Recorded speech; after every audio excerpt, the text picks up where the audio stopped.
with the meeting. I'd like to welcome you all to the meeting number 3 of the advisory group. And again, would like to thank you very much for the time and effort that you all are investing in this initiative.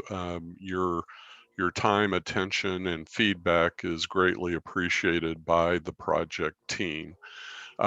So we'll go over the agenda.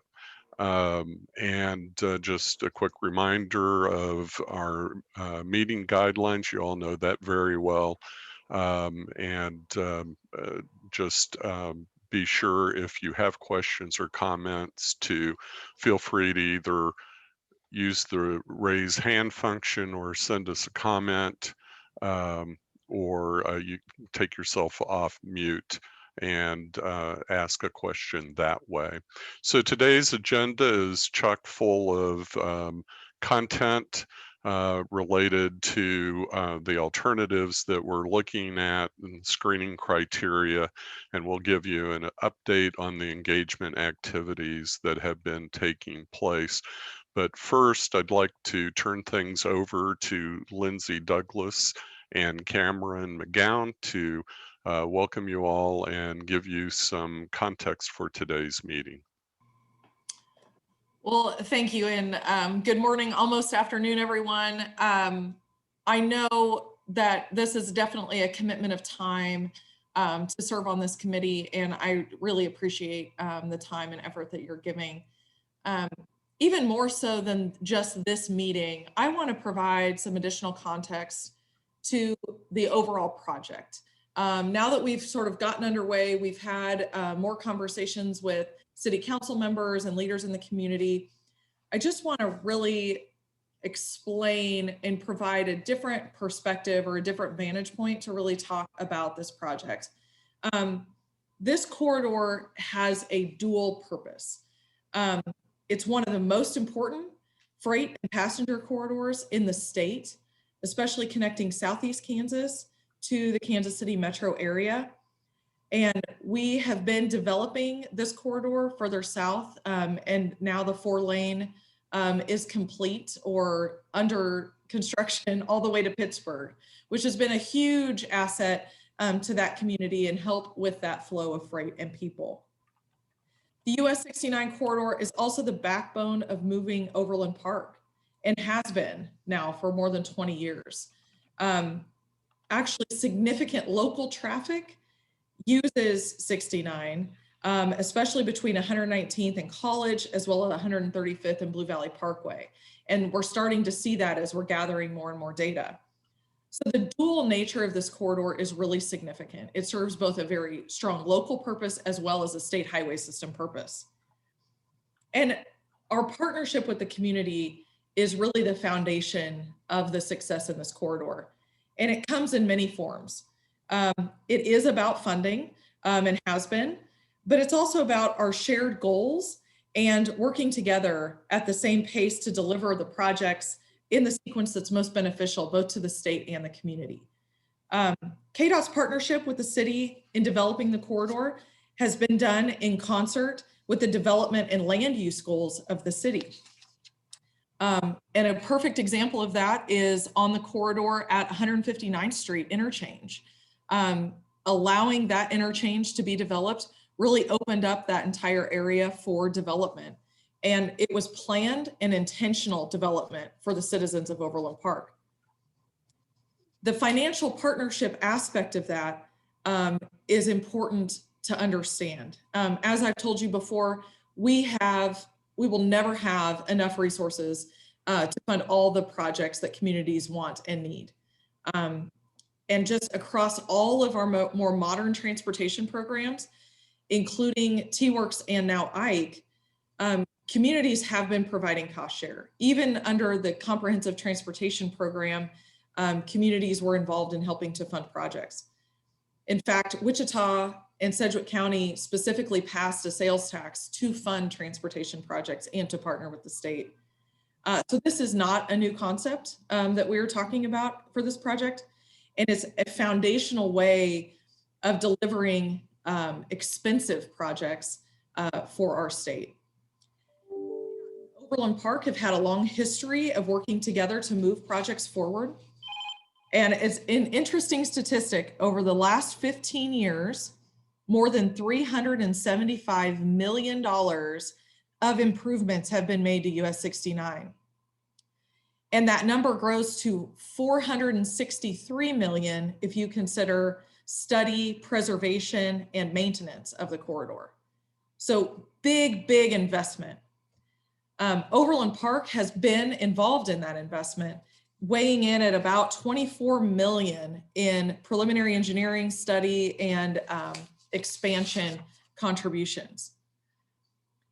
This corridor has been a top priority for the state. We recognize the importance of the corridor to Johnson County and Overland Park. It was the first priority project that was funded under T-Works and stands to be the first priority funded under Ike. The longer term question of how we cost effectively manage the congestion and growth of this corridor is what we're facing right now. As we examine the needs, the data, and our citizen input so far, we know that the growth is going to continue on this corridor.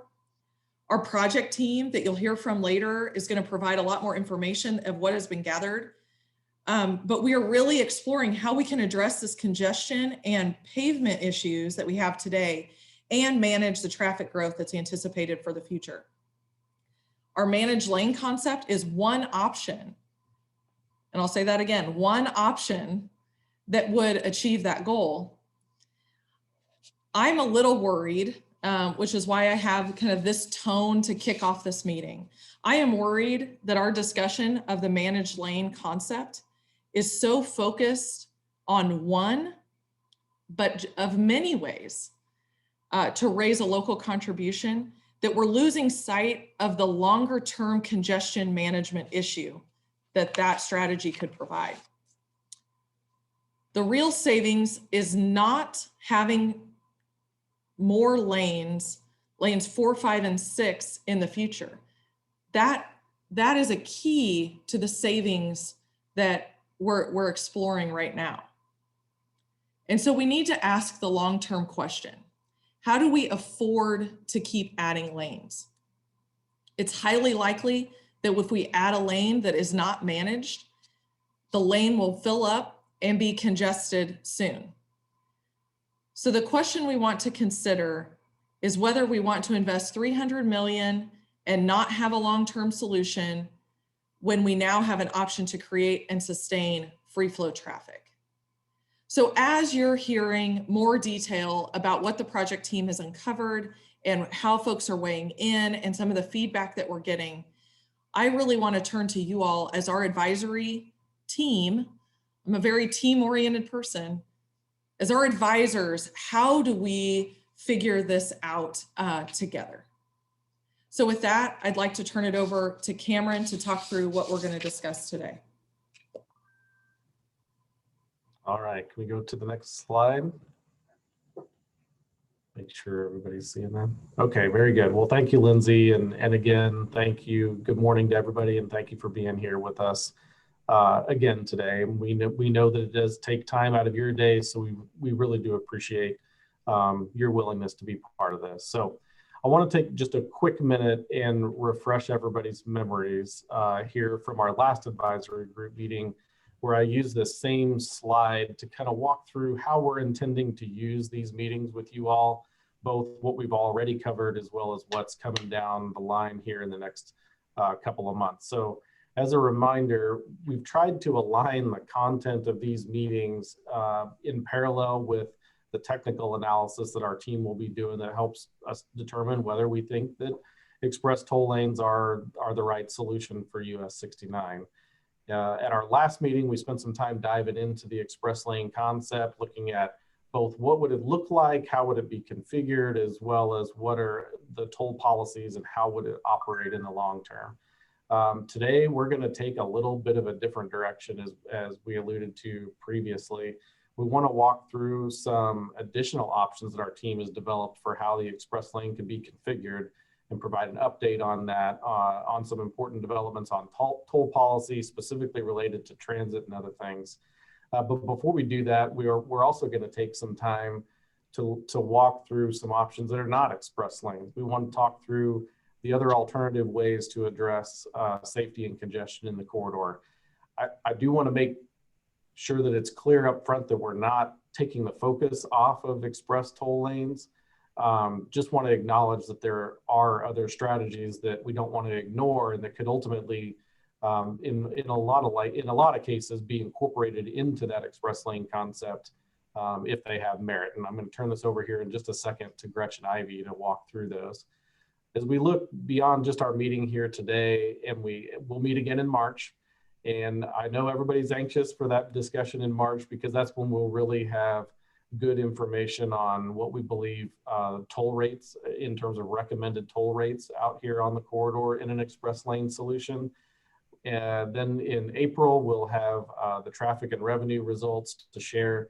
And in early May, we'll come back with this group and go over recommendations that we're going to make to the Overland Park City Council. So just wanted to take a couple of minutes there and kind of set the stage for what we're going to cover today and what lies ahead. I'll take a pause there maybe if there's any questions, and then I'll hand it over to Gretchen here in just a second. All right, Gretchen. Okay. Well, as Lindsay said when we started off, the express lanes is just one solution, and we wanted to spend some time here at the meeting today kind of talking through other solutions that might be possible to manage the congestion on US 69. One of the things we do as a team early on is Mark, the MPO for the region, develops a congestion management toolbox where they have developed a lot of best practices and strategies for managing congestion. And so we took a look at that, and we took a look at the feedback we were getting from our public meeting and from our past advisory group meetings, and we kind of compiled a list of what we call the initial range of alternatives as we start the NEPA process, the environmental clearance process for the project. And so since we're doing an environmental assessment, our end goal with that is to identify what's called a proposed action for the project, and then evaluate the environmental impacts of that against a no-build solution. And I'll talk a little bit more about what's involved in a no-build here in a moment. But that's kind of the goal as we move through the environmental process. And so the first thing we do is really look at that full range of alternatives based on the purpose and need we created for the project, and say, okay, is it express toll lanes that we've been talking about and sharing with you information so far? Or are there other ways we could manage the congestion, on 69? And so I'm going to kind of talk through with the team some of these different options that are on the table as we walk forward. If you go to the next slide, please. And so I'll start off with the no build. This is something that when you're doing an environmental assessment, it's required that we look at a no build, which is making no capacity improvements to the corridor. It's really just maintaining sort of the status quo related to rehabilitation and maintenance only for the corridor. So we wouldn't be looking at that full reconstruction of the pavement or the bridges at this time. But it does incorporate any kind of currently planned or committed projects, things that have been funded in city, state, county, or the region's different transportation plans. And so at this time, we've identified a couple of initial projects that are committed: this US 69 northbound bridge at 179th Street, as well as US 69 guardrail in terminal updates. But these updates then become part of what we look at when we think about the no build and when we do the modeling against any of the build improvements or other improvements we'd be looking at for the corridor. And so we will carry this alternative through our environmental clearance process and kind of be looking at it in comparison to the other alternatives related to any kind of social or environmental impacts through NEPA. Go to the next slide. And so one of the things that we looked at early on was, what if we just improved alternate routes? Based on what we're seeing from a traffic standpoint, the other purpose and need elements for the project, is there a possibility that just improving other alternate routes such as Metcalf or Antioch, Schweitzer, Quivira would be a fit for the project rather than making those improvements to the 69 corridor? I think we're seeing as we do our traffic analysis and our origin destination information that a large share of the corridor is wanting to travel through on 69, But we are finding that 44% of the trips are really destined for trips along using 69 for trips along and into Overland Park. And so we thought that it was worth having this on the table to at least look at what that would take. And this could be strategies such as signal coordination to make the trips along those corridors more efficient, and other KC Scout related ITS improvements. It could include capacity widening or improvement of intersections with different geometrics to make it more efficient. But it could also include different transit or bicycle, pedestrian, other modal improvements such as bus rapid transit or queue jumps at intersections and those types of things. You know, one thing we talked about that might need to make these things more successful would be thinking about the land use associated with that, and if there's things we can do to have denser development along the corridors to better support transit or some of these improvements if we were looking at improvements to alternate routes.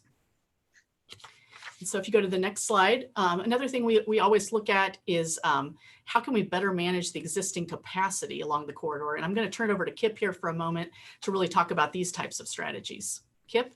Yeah, thanks everyone. So oftentimes KDOT will look at how can we look at low cost types of improvements when improving a corridor first.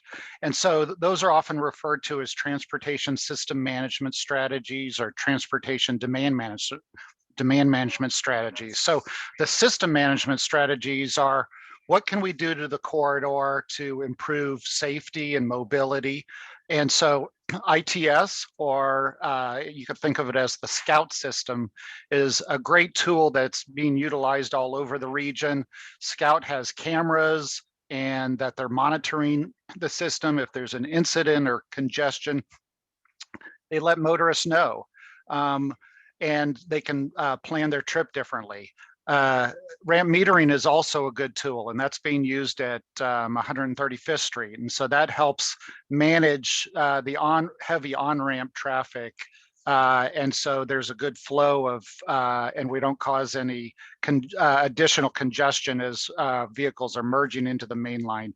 And then queue warning systems is another tool that's often used, that's being implemented on the South Lawrence Traffic Way right now.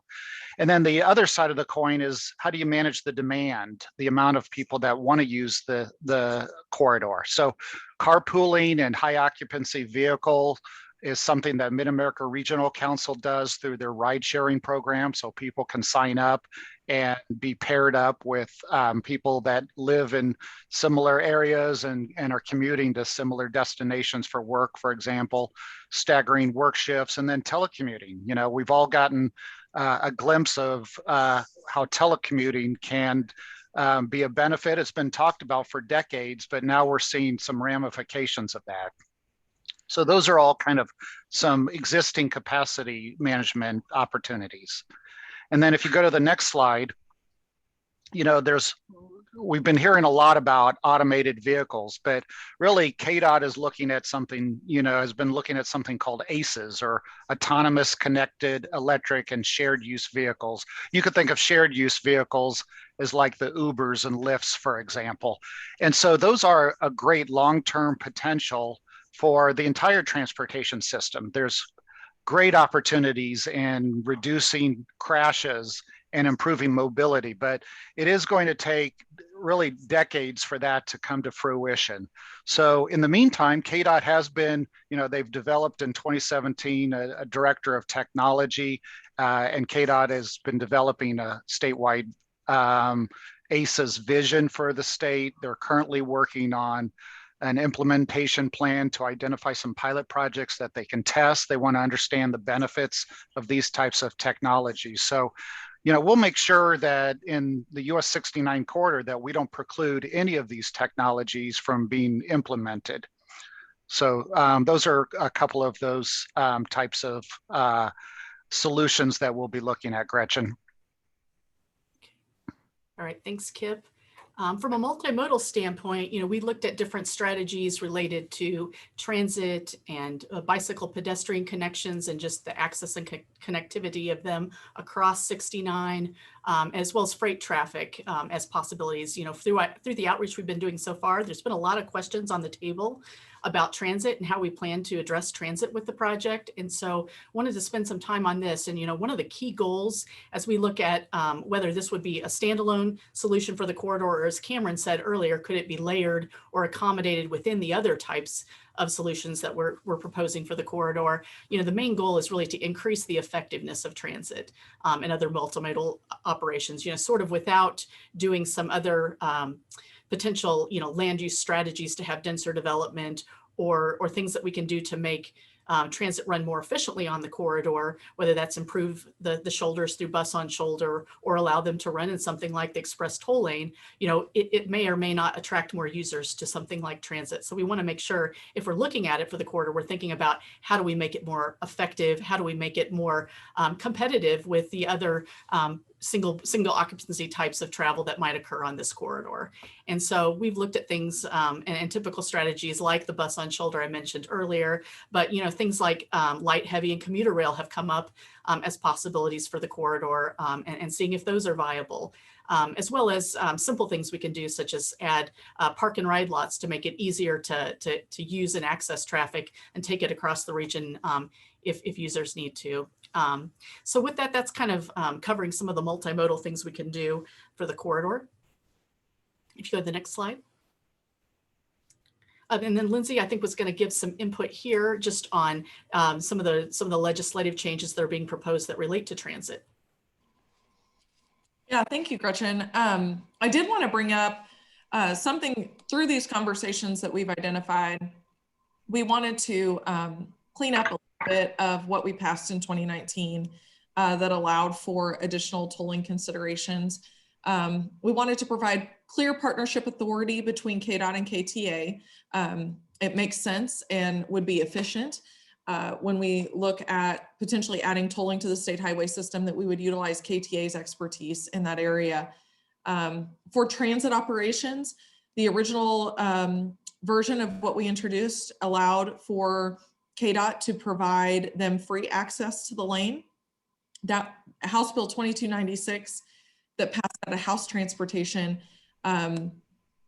remove or change that to allow for reduced rate.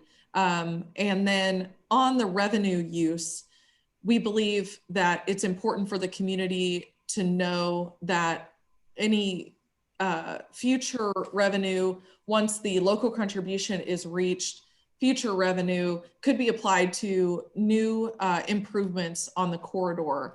The original version of the bill was that it could provide revenue both to transit and to future improvements. That bill was amended in the House committee to only allow for future improvements on the corridor. The use of revenue for transit was removed, at least in that version. The Senate has not held a hearing yet on their version of the bill, and so we'll continue to keep the advisory group updated as these couple changes to the existing law are worked through the process. And I'd be happy to answer any questions at the appropriate time for anybody that has any questions on that. Okay, thanks, Gretchen. Sure. And so just at this point in the alternatives, we kind of move from those that are a little bit more about demand management or multimodal in nature, and we move a little bit more to the capacity ones, because a big part of our purpose and need for this project is really thinking about how we better manage congestion, how we address some of the capacity issues that we're seeing, both existing and in the future for this corridor. And so one option is just to do the general purpose widening, as different 69 projects have been done, in the past for this corridor. It follows very closely with the concepts and things that we were developing in probably the 2016 timeframe for the concept study that was done for the corridor. So as we kind of look at it, we're kind of envisioning sort of some of the concepts you may have seen in the past related to that. But that's really adding one additional lane in each direction, that all motorists could use, a little different than the express lane. Here, all motorists can use all lanes. We'd be looking at adding what are called collector distributor roads or auxiliary lanes to better connect at interchanges to prevent some of the bottlenecks from occurring in traffic along the corridor. And then we would be incorporating some of the larger interchange reconfigurations with 69 at I-435. And then what could we do at Blue Valley Parkway to maybe address the left-hand entrance going southbound on the corridor, as well as other improvements to local interchanges and cross streets. It also includes a reconstruction of the existing pavement and bridges. If we're going to go in and add additional capacity to the corridor, that would be the most appropriate time to also really think about the age and condition of the corridor and how we can reconstruct that pavement and bridges while we're doing the other improvements. And so if you transition to the next one, the other one is the one that you're pretty familiar with at this point. We spent a lot of time talking with you about the express toll lanes because it's a new concept for Kansas, and it does include that pricing element to it. And so I know over in a moment, Cameron and Craig are really going to touch on some additional details related to this, but it would similar to the general purpose capacity widening, add an additional lane in each direction of traffic. It would have specific entrance and exit locations at specified places because it's really a little bit more about the through traffic and helping traffic get through more efficiently on the corridor. But it also includes some of the additional reconfiguration of interchanges and the supporting cross streets, as well as that reconstruction of the existing bridges and pavement. And so the biggest change here is really that it manages the congestion along the corridor through lane pricing, how we do access, and then who's eligible to use it. And so I'll turn it over to Cameron and Craig really to talk in more detail about the details of that. But just one point I might reiterate about the alternatives is just again, they can build on each other. It's not only one or not the other. There are ways that we can accommodate that within the proposed action. And so don't think it's all or nothing related to transit or all or nothing related to some of the Casey Scout and other improvements. So Cameron, I'll turn it over to you from there. Yeah, I wanted to, before we just keep on going here and turn the page on express toll lanes, I might just make sure we pause and, we just walked through very quickly a number of other alternatives that are not express toll lanes. And we wanted to do that both in response to comments we've gotten from the public and all the various outreach that we've been doing, but also in response to what we feel like we've heard from this group. This group has been has often had some questions about technology improvements or transit or other options. And like Gretchen said, we see those in many cases as elements that could be part of a solution, regardless of whether it ends up being tolled or not, a tolled solution or not. So wanted to pause and just make sure there aren't any questions or pieces of that we want to go back on in response to some of the questions we've gotten from you all previously. And when we're ready, we can move on and talk more about express lanes. Cameron, this is Fred Spears. Yeah. And this is more of a FYI than anything else, but we made a decision in Overland Park not to continue the traditional 4-lane thoroughfares much further south than 167th Street because of the lack of density with the residences going in out there. So while some go a little bit further south than that, I don't remember exactly which ones, but the alternative of using the side streets, the north-south thoroughfares, could it be an issue because we really didn't plan for that after a study we did some time ago? Just FYI. I think that's a good point, and I might have asked Kip if he wants to layer on to that. But the study that you're referring to is the South Street study, where there was a South Overland Park Street study, where there was a sort of a revisioning of what the density looked like and the development looked like in those areas south of 167th Street. And yeah, you're exactly right. A revision to the planned road network down in that part of the city. The only thing that I would say with that, from a land use perspective, that change is being incorporated into the traffic forecast, that accounting for some lower density in that part of the city. But certainly, as we start to look at that viability of is improving those local streets, does that really represent a viable alternative against improving US 69? I would tell you gut reaction is probably not, but we do want to give that a fair look. Kip, is there anything you want to add to that? You were involved with that study. Yeah, no, that's right. And so Overland Park is only going to be building 2-lane roadways initially and preserving right-of-way for 4-lane if they need it later. So, there's going to be a pretty robust 2-lane roadway network. Many of the intersections are roundabouts. And so, like the councilman said, that there's expecting a lot less density development to the south. So yeah, it's pretty much from 159th Street south. One thing I might add too, just because we're going to be talking about our screening criteria in a moment, is, we've identified these alternatives at this point, but we haven't taken them through any kind of screening against the purpose and need and other elements of the project. And so we do anticipate that some of these may not make it through that process, once we kind of evaluate it against the purpose and need that's been defined for this project too. This is Julie with UCS. And so Gretchen, you kind of helped answer a little bit of what my input query was about. Is this is a lot of information that's a little bit newer. And so just going through the slide deck and at this point in time, I don't feel like I can reflect back what my impressions and my thoughts are. I mean, I applaud that we're looking at different alternatives based on some of the feedback that's been received, especially now that you've had the survey open and now that you've had some public input sessions. But I'm hopeful that subsequent to this meeting, we'll be able to look at this a little bit more and understand a little bit better, so we can come back with hopefully a little bit more informed input on it. Is kind of where my head's at right now, if that helps. But I think, we'll be doing some additional analysis and discussion of these different alternatives, especially as we kind of go through the NEPA and then the traffic analysis process. And so you'll get to see, we're going to talk about the screening criteria here, but we'll be back at some point then to talk to you about what are we seeing from the screening standpoint. Do you agree? Do you have input? So I think there will be times, or there will be time available for additional input after you have time to process.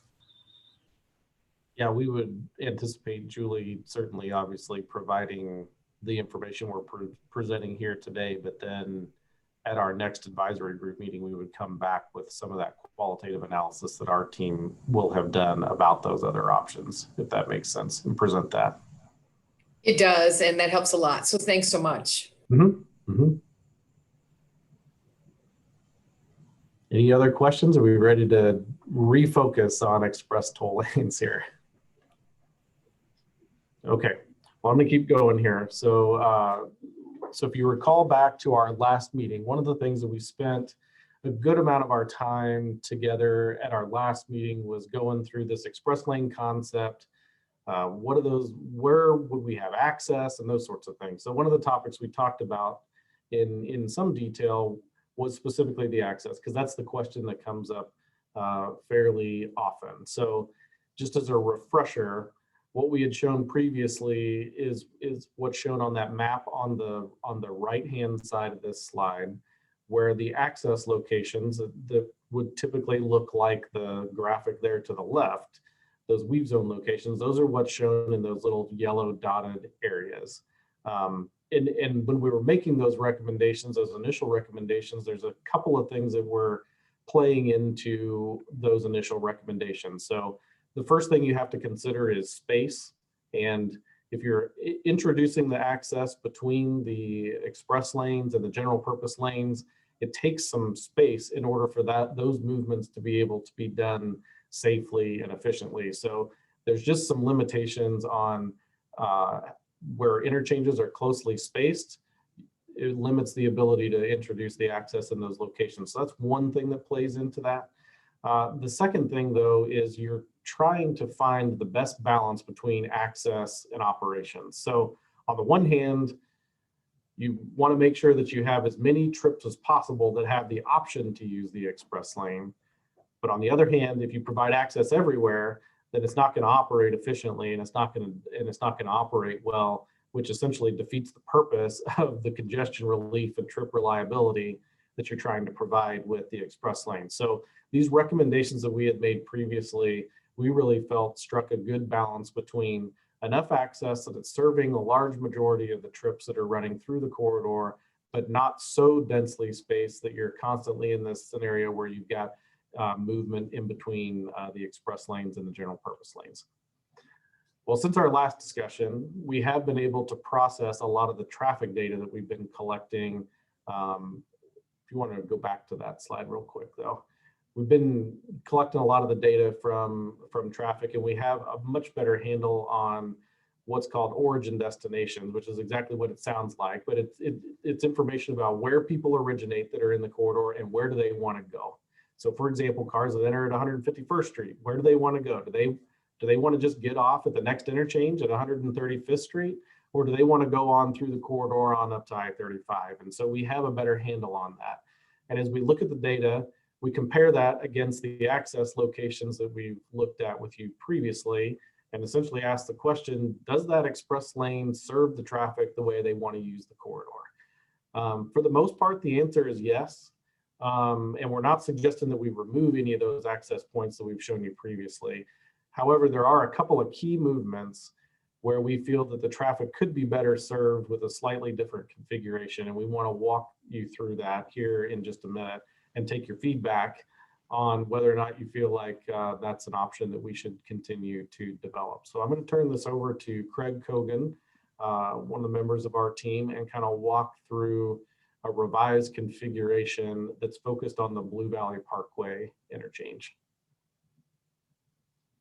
Yep, thank you, Cameron. And so Robin's going to pull up our graphics here, and I'll kind of orient you to what we're looking at, and take you through this potential revision and configuration that we're considering, and hopefully get some feedback from the group if there's any on what we're considering here as we talk through. So as Cameron was saying, there was a few trips in the corridor as we started to really dig into this new traffic data that we're getting here that we felt like we could better accommodate with some additions really to that express toll lane access that you were seeing on the previous slide. So all the revisions here that we're talking about, or configuration changes we're talking about, would maintain those access points and add a few more here at the centered around the Blue Valley Parkway interchange. So what you're looking at is a blow up right now of just the northbound lanes of US 69. 135th Street is kind of near the bottom of your screen, and Blue Valley Parkway near the top there. So this stretch here of particular congestion between 135th and Blue Valley was on our minds for brainstorming some other options for express toll lane configurations. And then orient you to the colors just real quickly. You've probably picked up on the blue are our general purpose lanes in this configuration, and the red line work is used to highlight the express toll lane and some of the ramps to and from the express toll lane. And so what we were honing in on is that the trip from the south in the northbound direction to Blue Valley Parkway wasn't necessarily well provided for in our previous concept. And so we were looking for ways that we could better connect that trip from the south to Blue Valley Parkway and give users the opportunity to use the express lane to make that trip. So what you see here with this configuration is the general purpose lanes and express lanes configured in the same way we were seeing with the previous concept. But then when we get up to the Blue Valley Parkway interchange, we're providing a direct ramp from that express toll lane to connect to Blue Valley Parkway northbound. This would be in addition to the current access that is provided from the general purpose lanes to Blue Valley Parkway, but this would give users from the south, particularly in congested times, the ability to choose the express lane and get that direct access to Blue Valley Parkway and bypass any congestion that might be present in the corridor from 151st up to Blue Valley Parkway. And so we see this as an advantage or an enhancement to the current configuration, as it will reduce some of the weaving, both in the general purpose lanes and also weaving of traffic trying to get into or out of the express toll lane that might like to get to Blue Valley Parkway. And it also offers a nice opportunity for traffic from the south to bypass congestion, as I was saying, particularly at this 135th Street area. Now, if we go to the next picture here, it'll highlight the southbound configuration. And again, this would maintain all of the access points that we were looking at previously to the express toll lane. And let me just get it out of the way because I know it'll be on everybody's mind before we go too much further. This configuration would still address the current left-hand entrance that creates so many problems on southbound US 69 at this location by relocating that access to the right. But in addition to that, we'd also be looking at, is there a way for us to connect Blue Valley Parkway directly into that express lane and better serve trips on southbound Blue Valley Parkway trying to access the southern portion of the corridor? And so you see that express lane direct connect ramp there from southbound Blue Valley connecting directly into the express toll lane. And those southbound Blue Valley Parkway users would kind of have a choice as they come southbound to either choose to go into the express lane to access points further south in the corridor, or go to the right and take that flyover ramp to get to the right side of US 69 and have access to 135th Street or the general purpose lanes going south. So we felt like this configuration gave us a better opportunity to provide access for Blue Valley Parkway traffic to the express toll lane, but then also address the weaving issues in this heavy weaving segment between Blue Valley and 135th Street that creates the safety and traffic operational problems out there today. The other trip in the southbound direction that we felt like could be better served, if you wouldn't mind backing up for just a second there, Robin. In the southbound direction that could be better served by the express toll lane is traffic from north of the corridor, say north of 103rd Street headed southbound, that wants to utilize the express toll lane, but would like to get off at 135th Street. And so what you also see in this configuration is a ramp taking traffic directly from the express lane and taking them from the express lane over the general purpose lanes and then connecting them back down to the right side of US 69, preventing that traffic from having to weave across the general purpose lanes and providing them direct access to 135th Street exit there.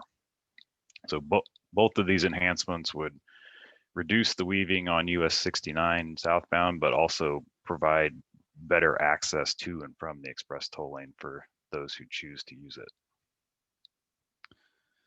And then the next slide here just kind of brings it all together and shows you the whole reconfiguration here at Blue Valley Parkway Interchange. Just reiterating that we feel like this configuration might give us a better opportunity to serve more users with the express toll lane, and also benefit the general purpose lanes by reducing the amount of weaving that happens in both the northbound and southbound directions in this area. And just preliminarily, we think that it probably has similar construction costs to the previous concept that we've been talking about, because it may allow us to reduce some of the other improvements in this area by reducing some of the weaving that's going on. So that was probably a lot to take in. I'm happy to answer any questions, or if you'd like to utilize the chat to drop any questions in there, we're happy to try and clear anything up that might have been unclear there.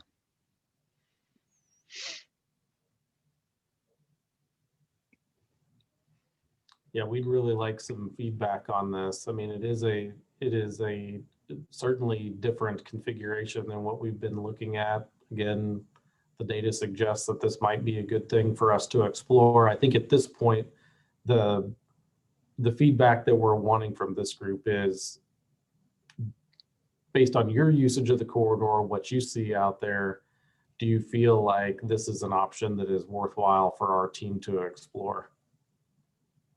Or do you just think that it's confusing? Cameron, this is Clint Robinson. I'm trying not to feel like this is directed at me, but is everybody else's chat disabled like mine is? Oh, I am not seeing chats here, so. There you go. It was just you, Clint. We turned you off.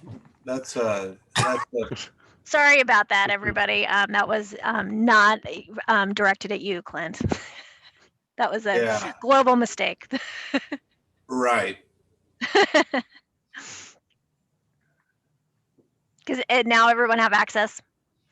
Yeah, and now that I've got your attention, one of my questions is related to are both the off the Blue Valley Parkway onto 69. Are both of those adjustments flyovers? And if so, are they single structure or independent structure? Meaning, are they combined? Is the northbound and the southbound lanes of Blue Valley Parkway flyovers part of a similar combined structure, or are they separate structures? Yeah, that's a great question, Clint. They are all flyovers, so they would be grade separated from the US 69 lanes in all cases. It's early to say with perfect certainty, but we think that the express toll lane ramps could share a bridge. They'd obviously be barrier separated from each other on that bridge, so there was no mixing of traffic. Probably necessary to have a separate bridge for the flyover to the outside of southbound US 69, but we'd certainly look to consolidate as much of that as we can to help conserve cost.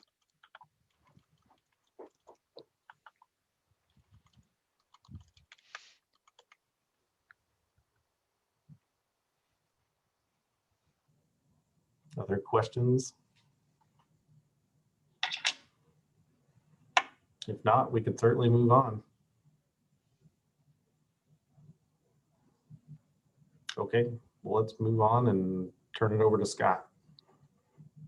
Thanks, Cameron. So to address a few comments we've had regarding what other agencies with express toll lanes have done regarding transit and alternative payment methods, we wanted to discuss briefly.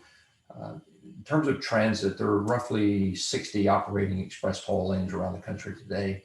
To my knowledge, only one of those does not provide accommodations for public agency buses or van pools or both. And that's the I-70 Mountain Express in Colorado. And many of you may be familiar with that, but that's simply a shoulder running that is open during certain periods of the week, certain seasons to accommodate the ski folks leaving Denver and going to the mountains through the tunnels there in Colorado. So that's the only one that doesn't provide transit. And from an express lane operations perspective, transit is not a good, not a bad thing. Consider it a good thing, because for every bus that you can fill up, that's roughly 50 cars that you've taken not only out of the express lane, but also the general purpose lanes. And so providing an option for mode shifting for people to get into an express bus service that provides some trip reliability and possibly even do some work or private time while they're on the bus and not being worried about distraction and driving is a good thing. And so the other thing to be mindful of that a lot of people have concerns about is an operating bus commingled with traffic in the express lanes. And what experience has shown is usually the bus drivers are some of the better drivers because they drive that corridor multiple times every day. And so they know the ins and outs of the corridor, and in many cases are some of the more aggressive drivers. So, the stigmatism of getting stuck behind a slow bus typically is not seen in express lanes. So I wanted to just address that and let you know what we're seeing around the country and other operators are doing. And then in many of these cases, the transit operators obviously have established accounts with the toll provider. So it's a simple transaction that is, it doesn't cost the agency anything to really maintain and process, and whether there's a reduced toll or a no toll for the use of that facility. In terms of payment, what we're seeing around the country, and I know we put the word emerging up here because some of these are emerging, but most of these are in operation. They're far beyond pilot mode and testing. And just to be very transparent here with all these logos, there's no endorsement of any of these companies by us. We just wanted to let you know that there are many different companies providing multiple services out there. And so if you start at the bottom left with Peasy and move around to the top of Tap and Pay, those are geared toward the individual consumers. And in many cases, it allows them to simply take a picture of their license plate and receive an invoice from the agency. So the agency's not having to look them up. And so it provides almost a sense of a guaranteed payment. They are having to capture the license plate image and electronically transmit that bill to the customer, but the customer is establishing an account to allow that payment to occur. Moving around with Vera Mobility through National Pass, those are more third-party large accounts. So think about when you travel and you rent a car, there's either a transponder in that rental car or the license plate that's associated with your account, and allows for automatic billing. Best Pass is generally used by the trucking industry, and National Pass is a multi-protocol transponder that is widely accepted throughout the nation. Plus Pass is unique. They provide many services, but one of the unique services they provide is to what has traditionally been termed the unbanked customer, or those that don't want to establish an account with an agency, may not have a credit card, don't feel comfortable giving an agency a credit card, and they just want to transact business periodically in a cash back basis. This allows them to open up a cash backed account, receive maybe a discounted rate on the transaction, because Plus Pass is actually guaranteeing the toll rate to the agencies, but it allows that consumer to periodically top off their account with cash. Now, the last two, GeoToll and Forward, are really the emerging collection technologies that are in pilot mode. Both of these, Forward just entered into an agreement with an agency in Texas to pilot onboard instrumentation that allows for toll collection. Forward is entering into the toll collection business and account management business through Forward Mobility. And GeoToll is one of many vendors that is starting to look at geofencing using cell phones to ultimately get rid of transponders or license plates images as the primary mode of payment. And so that technology is starting to be explored. It's not in production today, and so it truly is emerging. But as you can see, there are many options for customers, whether it be a commercial account, a large business in the area through a fleet account, or just individual users wanting to manage their account individually. So with that, Cameron, I'll pause and turn it back over to you. Yeah, I think we want to just maybe back that slide up just a touch. So before we leave that, again, we wanted to bring this subject up in response to several questions that we've gotten about how would toll collection actually occur in the corridor. I think we wanted to acknowledge that there are these other emerging technologies out there, but for the purposes of what we're doing here, we are still going to be heading down the path where we are assuming that the traditional K-tag transponder is the primary means of collecting tolls in the corridor. If it goes forward as a tolled project, with the opportunity for video customers as well using license plate reads, that's going to be the primary focus. But just know that these other things are out there, and as the technologies continue to evolve, I would anticipate that we'd keep an eye on whether these present opportunities to make that more convenient for customers out on the corridor. Any questions on this? I know we're throwing a lot of kind of new information at everybody here today. Okay, if not, I'll turn it over to Brandon. Thank you, Cameron. So in the theme of throwing a lot of new information at everyone, as Gretchen and Kip shared, we have a wide range of alternatives now that we are considering. So the challenge for the team comes, how do we get down to that preferred action in a logical and methodical way? So the NEPA process does provide us that framework to allow us to do that. A key component of that would be utilizing screening criteria. So this allows us to establish some key points that each alternative will be measured against. Often those comparisons are made against a no build condition. So we've established 4 broad categories: purpose and need, the natural and human environmental impacts, engineering and costs, and public and stakeholder input. So at this stage, at this screening level, the ratings will all be qualitative, as you see on the right there. So they're, is it high impact with no or low achievement, all the way up to no or low impact and a high achievement. Now, as we go through these, you'll see that many of the criteria, there's actual hard, tangible numbers that we can calculate and use to determine the impact. That could be, acres of impact, number of impacts, traffic related congestion, level of service, volumes, things like that. But at this point, all of that information will be used to come up with that qualitative rating. So at later stages of the project, those hard numbers will actually be used to compare the proposed action against a no build. And that's what we'll be documenting ultimately in the EA. So if you want to go to the next slide, to begin with, purpose and need is where we're starting with our screening. So if you remember, we had 5 purpose and need points: to improve safety, reduce congestion, promote sustainability, provide flexible choices, and to support local and regional growth.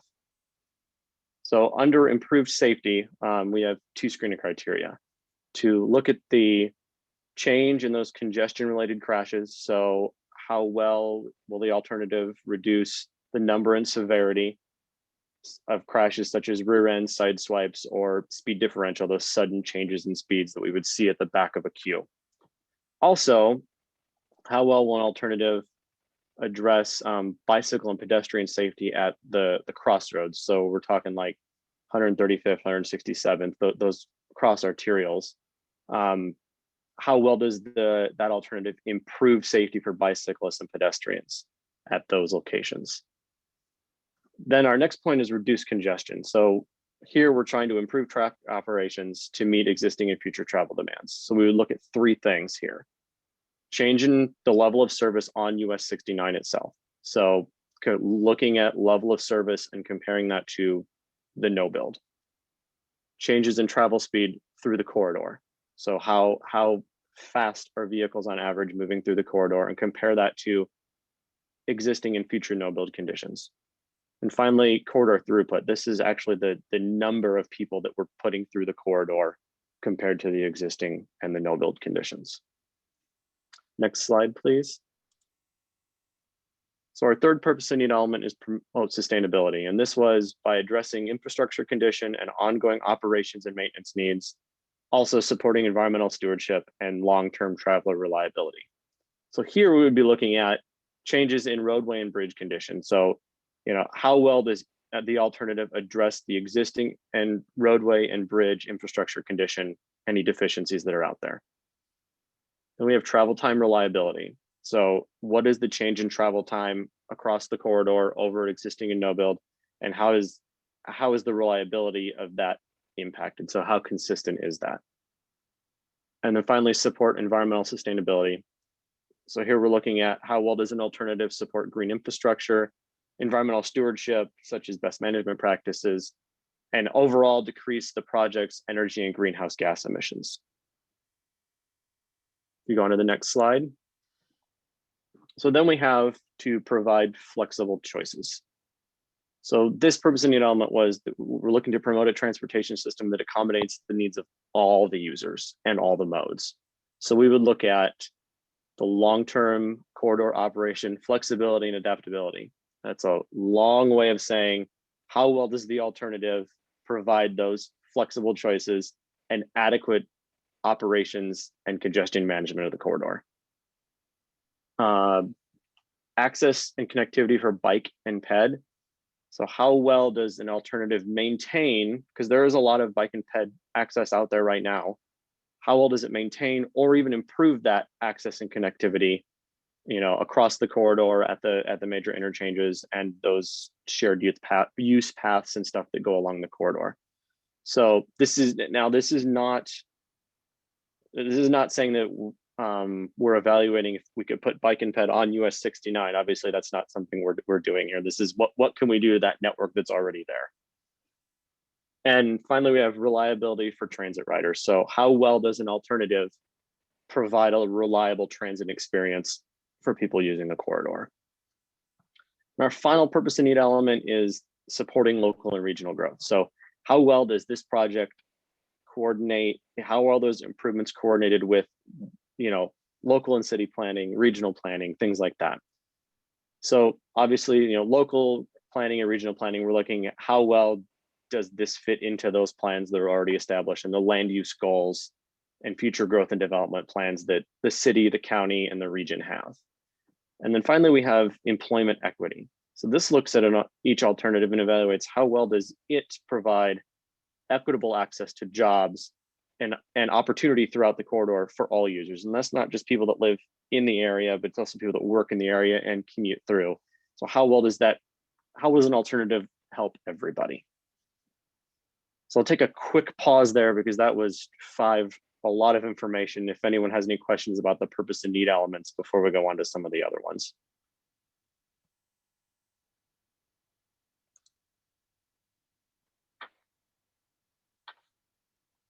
Okay, we'll have an opportunity for questions at the end of this as well.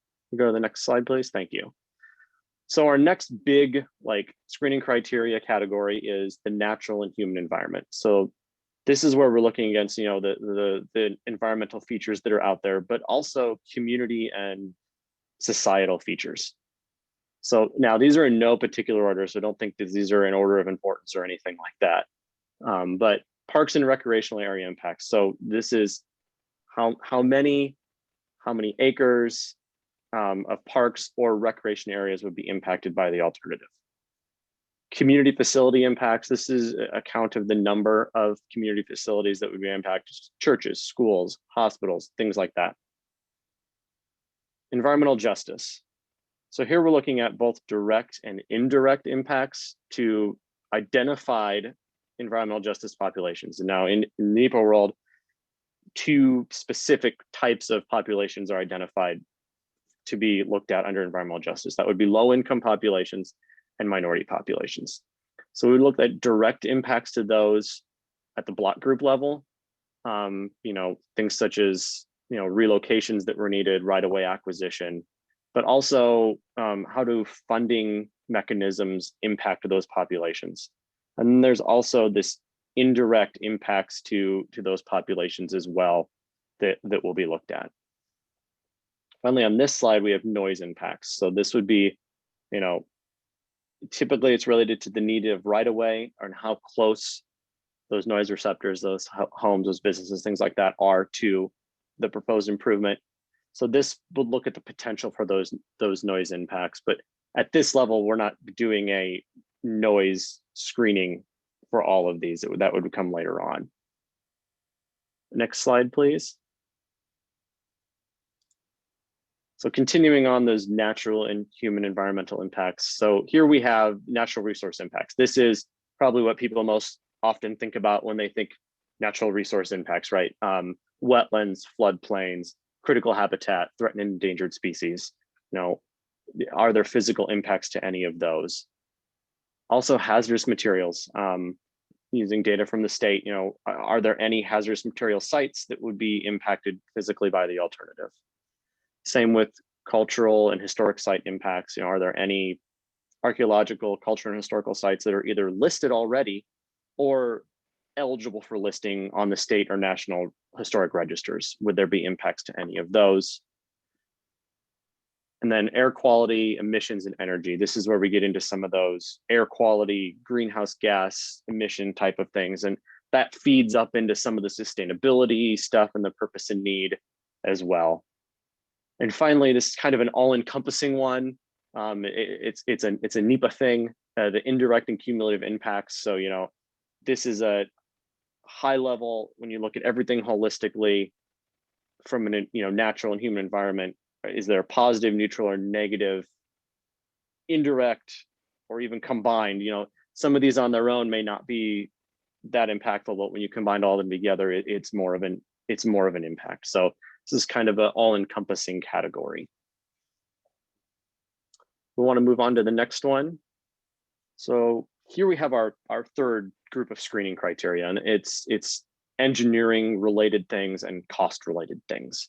So this is where we get to roadway and interchange geometrics. So this is a really high level look at how well does an alternative address those existing deficiencies that are out there. Things like horizontal and vertical curves, weaving, merging distances, turning radius, things like that, physical things that are out there right now. We also look at right-of-way impacts. What is the potential for an alternative to require private property acquisition for more right-of-way? Same thing, that kind of goes with that, the residential or business displacements. If there is a right-of-way acquisition that is needed, would we be displacing any residences or businesses? Timing of construction is a little bit different. This would look at each alternative and how, basically, will the alternative, what's the impact that it will have to advance it through the development pipeline and construction the fastest? So, the goal of this is to have this project done on a certain timeline. So how well does each alternative meet that timeline? kind of in the same vein, ease of project phasing, maintenance of traffic and constructability. This is a really high level look at, how easy is it to construct the project? Would it have to be phased in order to be constructed? What are the anticipated impacts to traffic out there during construction? Would there be a lot of road closures or not a lot of road closures? Things like that. Then some cost related ones, estimated construction cost, how much would it cost to implement the alternative? And in similar vein, life cycle costs, how much would it take to operate and maintain each alternative over its expected life cycle? And then a funding related one this is funding confidence. How confident is the team in KDOT in obtaining the needed state and local funds to deliver the project? And one more here, and then I'll open it up to questions if you want to go to the next slide. And then finally, there's an overarching one for public and stakeholder input. How well, it tries to synthesize all of this public and stakeholder input that we're having and indicate if there's a positive, neutral, or negative reaction to the alternative. So before we move on to the next, are there any questions or thoughts about any of the screening criteria?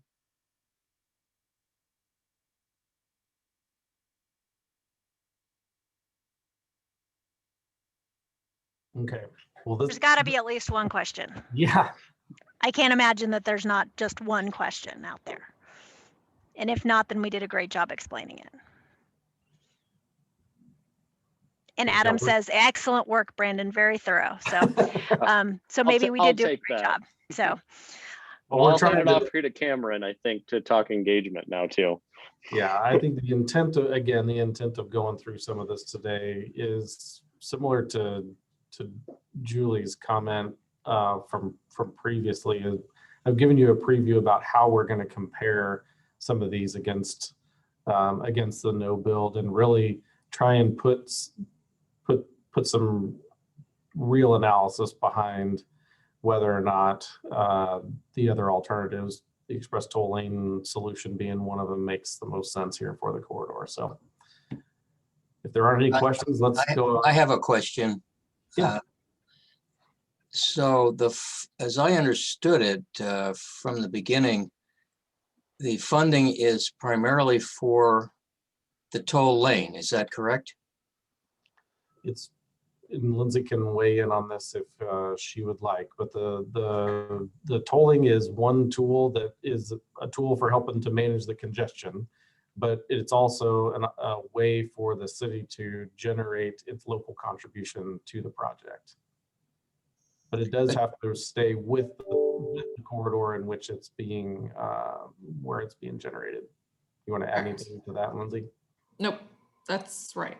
Some of the way I understood it was some of the things you described, like a sound wall and some other ancillary activities surrounding the project, would require funds, and they would not be covered by the toll, because that's specific for the toll lanes.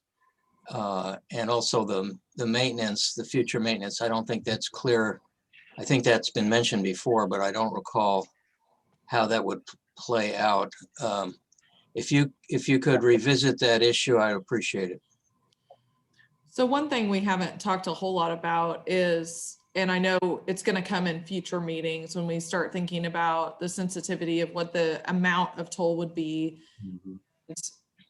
how much that could potentially raise. But this project overall, not including noise walls right now, is estimated in the $300 to $500 million range. There is not a corridor today that you could build like the turnpike that could be completely funded by tolls. There is going to be a significant amount of state funding that is going to go into building this project. And so from a realistic standpoint, the portion that Overland Park could potentially contribute, whether that be via toll or some other revenue source, is only going to be a part of that project and would be contributed to the additional capacity. So I think as far as future maintenance goes, to the second part of your question, maintaining that lane or doing other expansion projects, which is why we've proposed kind of different legislation. The current legislation is very narrowly focused to say like just that lane, just that project. And I don't think that this is going to be any kind of, you know, unbelievable windfall of revenue. It's going to have to grow over time, no matter what the like outcome of the numbers is. But we know that there's going to be needs on this corridor as we continue to see growth in the community. Cameron, did I touch on things right, or do you have anything to add?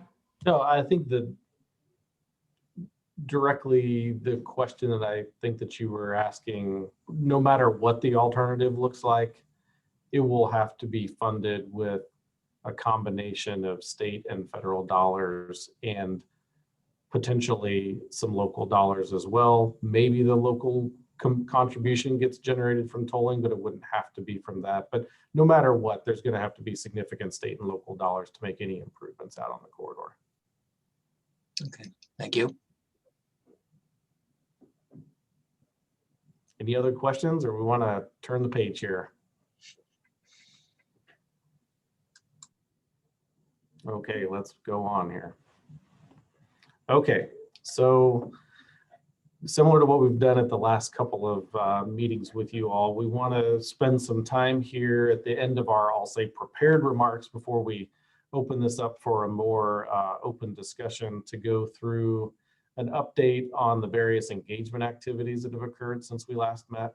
So at our last advisory group meeting, we had just completed the live portion of our first public meeting, and we were getting ready to close the online segment. If you all remember that public meeting was a different format than what we're used to. You know, we might be more used to having an open house or a town hall style meeting, but just given the circumstances, we did this sort of in two parts. One was the live component, and then the other was the online component. Now that that's closed, we wanted to give you guys just a quick summary of all the responses and attendance and everything that we ended up having there. First of all, I would say overall, we really felt like there was great participation in both the online segments and the live segment of the meeting. We ended up with over 400 participants in the virtual open house and over 200 in attendance at the live public meeting, where Lindsay and myself and others on our team took about 60 questions, just over 60 questions, and provided responses to those. We also have logged about 115 comments and questions through the website or through the online component of that. And in most cases, it provided responses back to that as appropriate. So in terms of themes that have come through in that, there's some definitely obvious themes. First, the comments were very consistent that improvements of some kind are needed on US 69. There's clearly some differences in opinion on size and scope of those improvements and what's needed out there, but most agree that there are problems that have to be addressed in the near term. So maybe not a surprise, but good that we seem to see a lot of consistency on that subject. But then there's a lot of questions about whether express toll lanes are the right solution, and that's expected in my opinion. A lot of questions about, will people use it? How do they work? And things that we just haven't presented that information yet. So again, I think that we're not surprised by those questions. They're expected at this point in the study when we had that public meeting. And we've not provided all the details on configuration and toll policy and toll rates, how much revenue could be generated. We have not provided all that. So we definitely recognize that that's what we need to be focused on. We're doing that now. And by the time we have our next public meeting, which is scheduled for mid-April, around in that time frame, we'll certainly be prepared to answer a lot of those questions.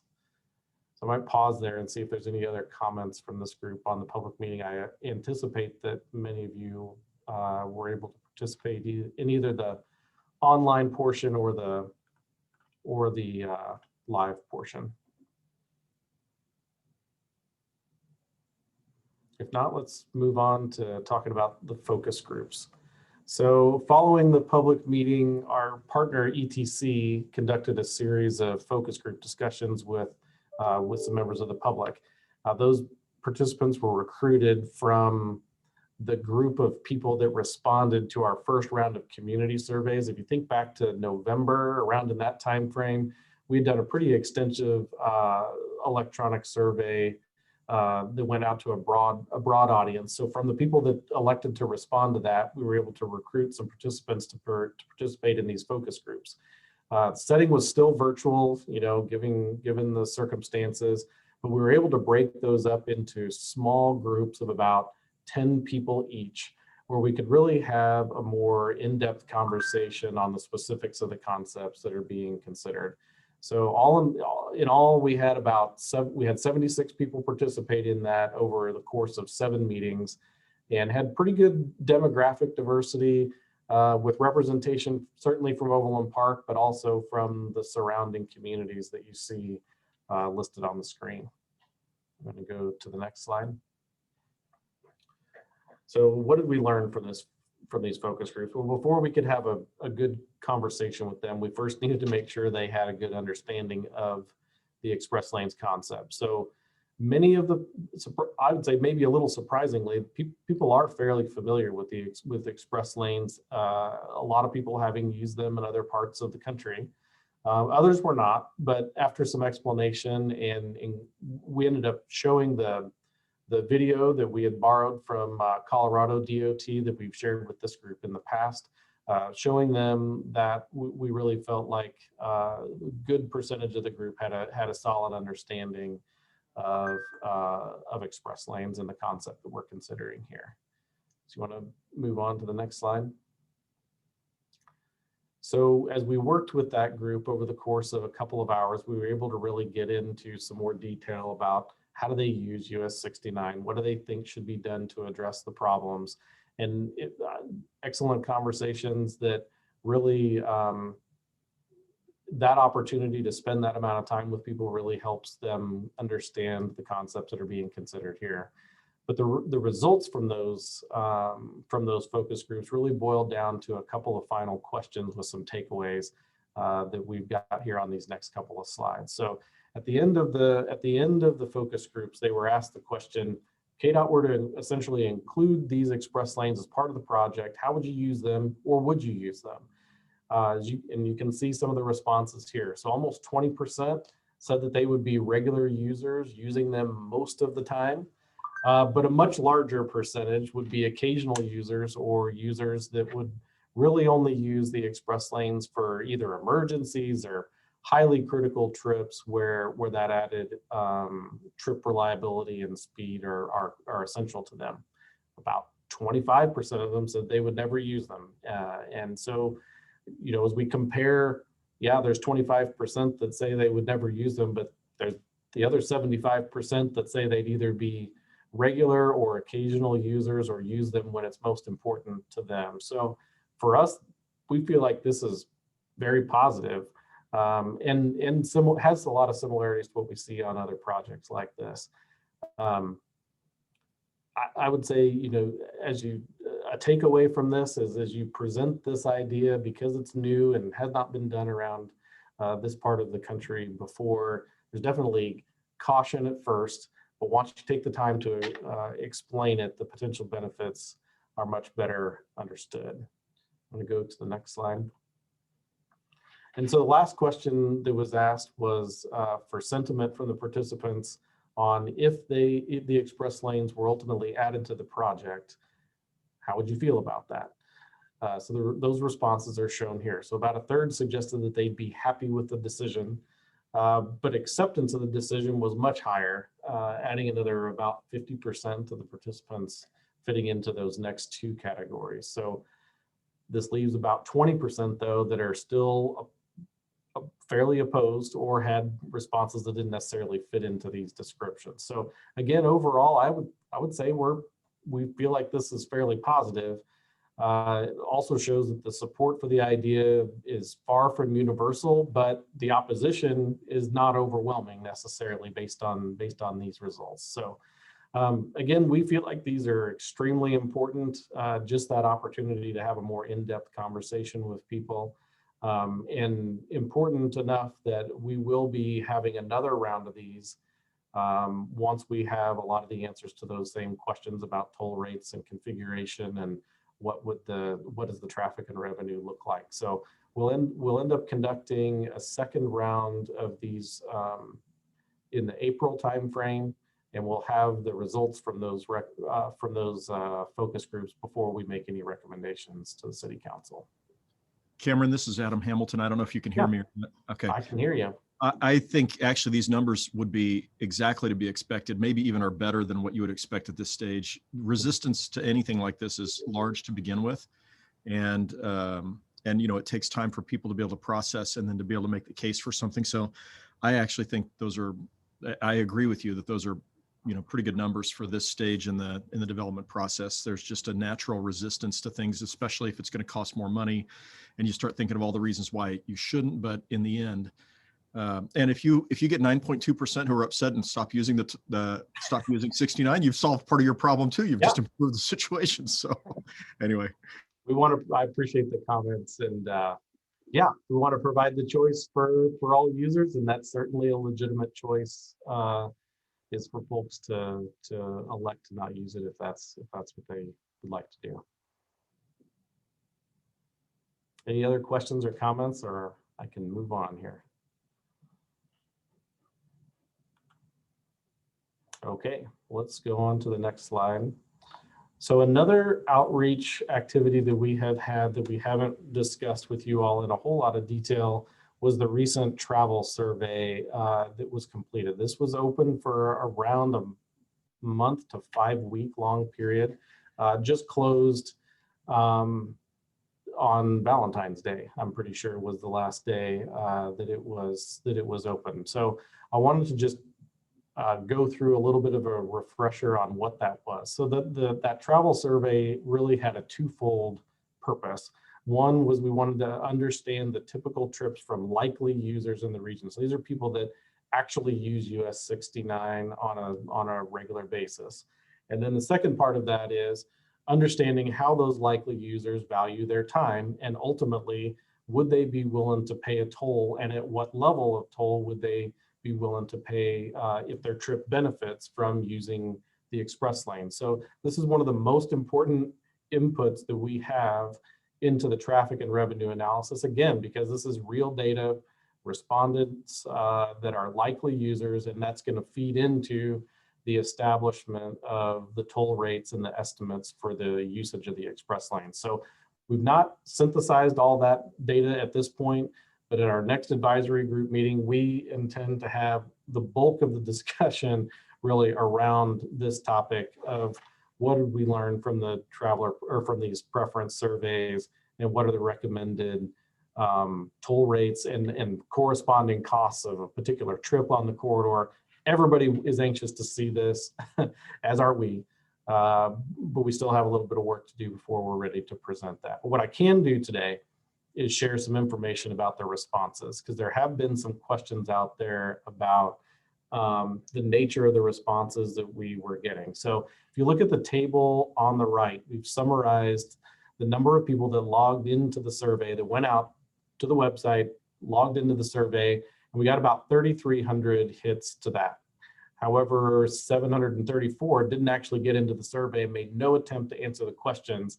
So that gets those down to about 2,500 attempts on the survey. I think it's a pretty reasonable question to ask. Is that okay that 734 people dropped out? But as we compare that against other travel surveys or performed for projects like this, often we see that dropout rate is closer to 50%. So we're way higher than that.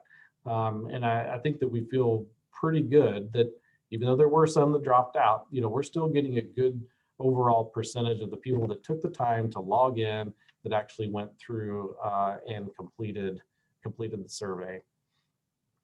I'd also say of those that went ahead and took the survey, we disqualified 29 responses. Those 29 responses were all made from the same IP address. So either this person is a super overachiever or they are a US 69 enthusiast. But either way, we did not feel that those results should be included. But the thing that I want to, all joking aside, make a point here is, number one, we are watching this to make sure that we're not getting, you know, inconsistencies in the responses or anomalies in those responses. And then if you just take a step back, you know, 29 responses out of the over 2,500 is not a large percentage.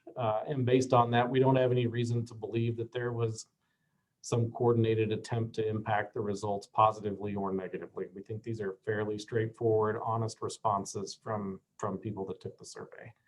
Then there were another 62 responses that got into the survey, but they answered that they don't take a trip on US 69. So, you know, those aren't necessarily all that useful for our analysis. So in the end, if you boil all this down, we received just under 2,500 valid responses, and that's going to be the basis of what we use to develop the toll rate assumptions for the corridor.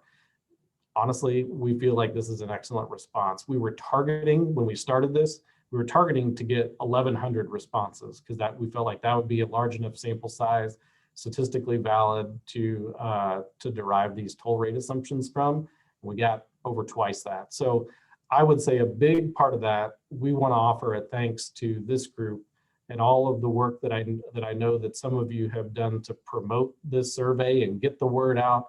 And I would say that by and large, that really worked, and we were able to get good responses. So aside from just the numbers of who completed it, we also have some breakdown of where those responses came from, and you can see that in that table on the left. Probably not surprising, the overwhelming majority came from Johnson County, which certainly makes sense. But we also do see good responses from Miami County, and I think that that's important because there are a number of folks that live in Miami County that come up US 69 and use that fairly regularly. So anyway, I wanted to get some of that out there. We'll have a much more robust discussion at our next advisory group meeting about what this actually tells us about folks' willingness to pay to use the express lanes and how does that affect anticipated toll rates. So I'll take a pause there before I turn it over to Michael here in just a minute and see if there's any questions on any of this.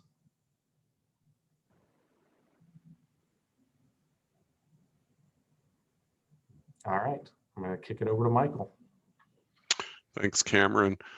And I think what Cameron was talking about reflects that there is a fairly widespread and robust community discussion about the project going on.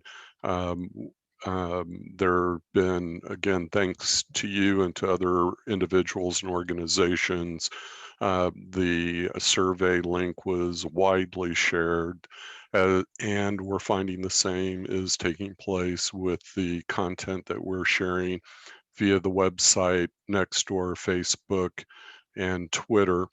On Nextdoor, we've seen a really robust community discussion go on about different aspects of this project. And I think the thing that's been heartening about that discussion has been not only that it has been incredibly deep and broad, it's been a very balanced and judicious discussion. A lot of good insights and information being shared, and folks are adding information, correcting information in a way that is very informed and balanced. And so that has been very heartening in looking at the community dialogue about the project. And not surprisingly, given what you've heard before this, the negative, or at least the not positive conversation elements can really be boiled down to people asking, why do we need express toll lanes? Why do we need it now? And why do we need it in Overland Park? And so it has helped give us a roadmap for information that we need to either expand upon or make clearer as we go forward with our engagement tools and content. And so if we could go to the next slide, just as a reminder of all the different things that we are doing to try to make sure that we reach a wide swath of the community, including folks that traditionally are underrepresented in efforts like this. Some of the things that we have coming up is that we are expanding our promotion of our offer to make presentations to any community group that wants to talk about US 69. We're doing a mini Facebook advertising campaign to highlight that we'll come out and talk to any group that wants to know more about the project, either face-to-face or virtually. As Cameron alluded to, we're looking at potentially an April 20th date for the next public information meeting. And around that time, we would also be conducting focus groups and a follow-up survey.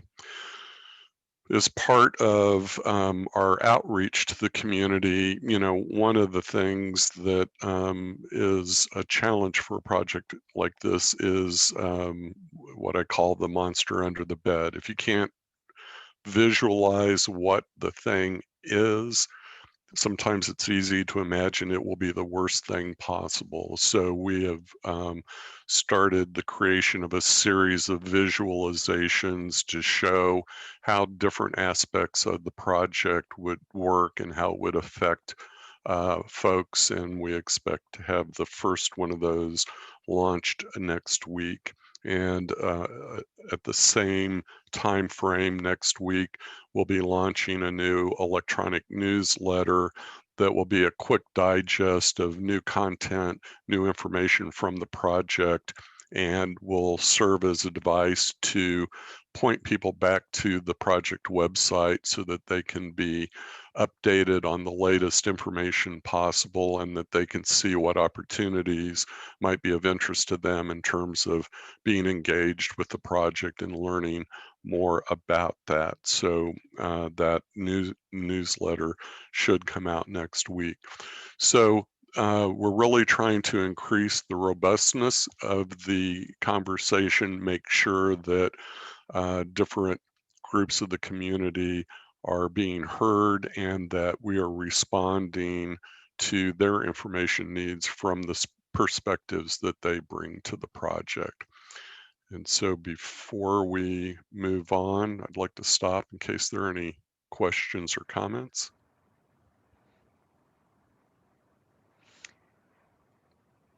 I heard somebody breathe. Well, Michael, that might have been me. Okay. It's Robin. I wanted to ask, we've been providing you information on things to that you can share and post on your own social media networks. Is the information we provided helpful for you and in a format that you can use, or do you need it in a different way? Are we helping you out or making it more work for you, I guess?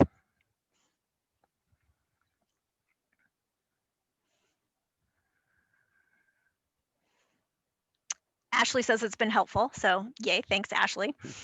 And if you all want to email me at a later time to let me know if there's another way, that's fine too. And Tracy says it's helpful. Okay, well, good. We just want to make sure that we're getting you stuff that you need, that you can help share, that's easy for you to use, and not overly time consuming for you all, because we had talked about that initially. So thank you for that feedback. So we'll continue to do that so that you can help us reach more audiences.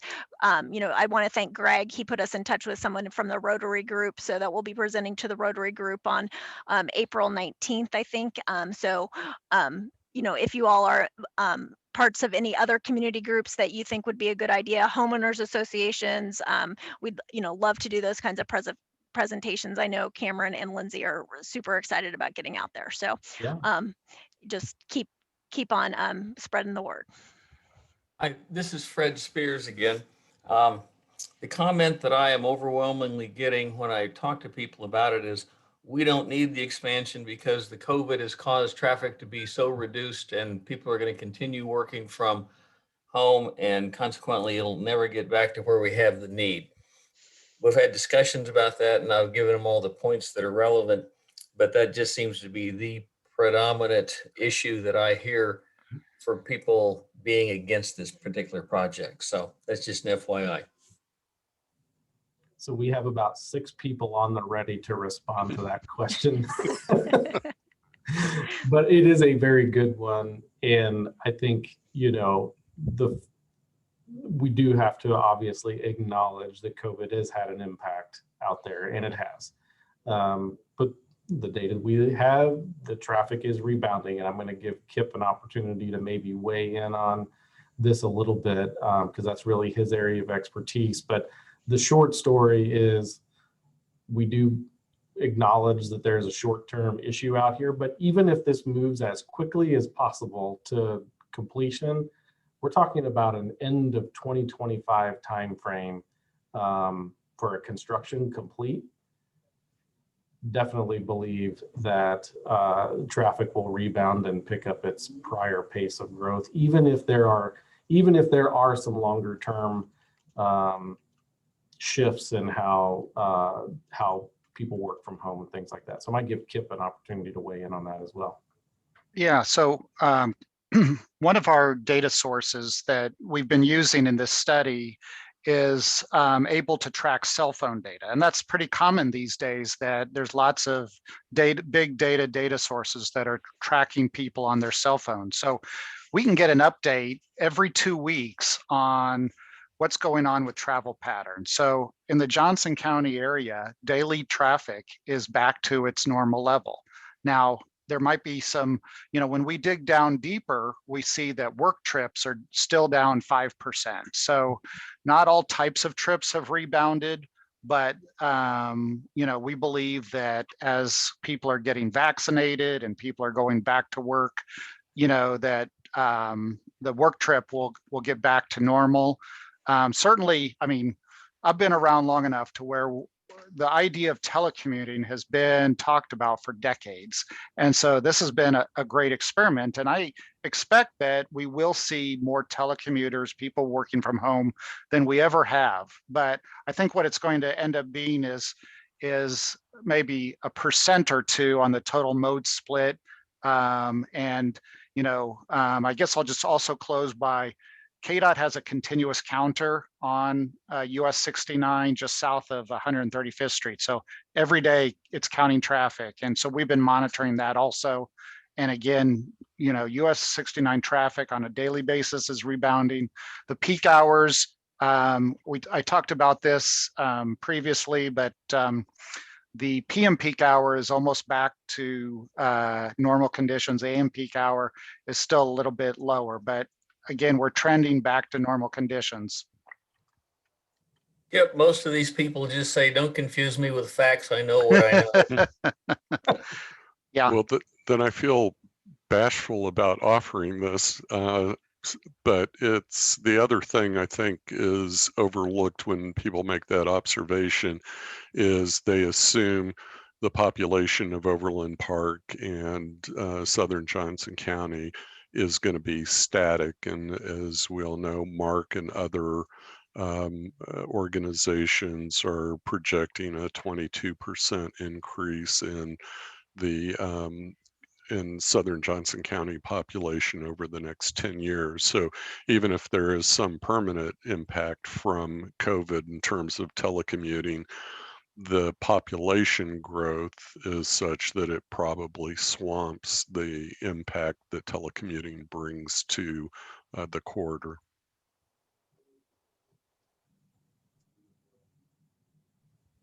Good discussion. What else are you hearing in your circles? That's honestly some of the most valuable feedback from our team, is to understand the questions that are coming to you all, and are we providing the information that is helpful for you to respond to questions?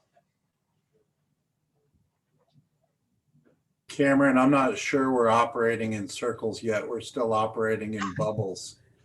Fair enough. Fair enough.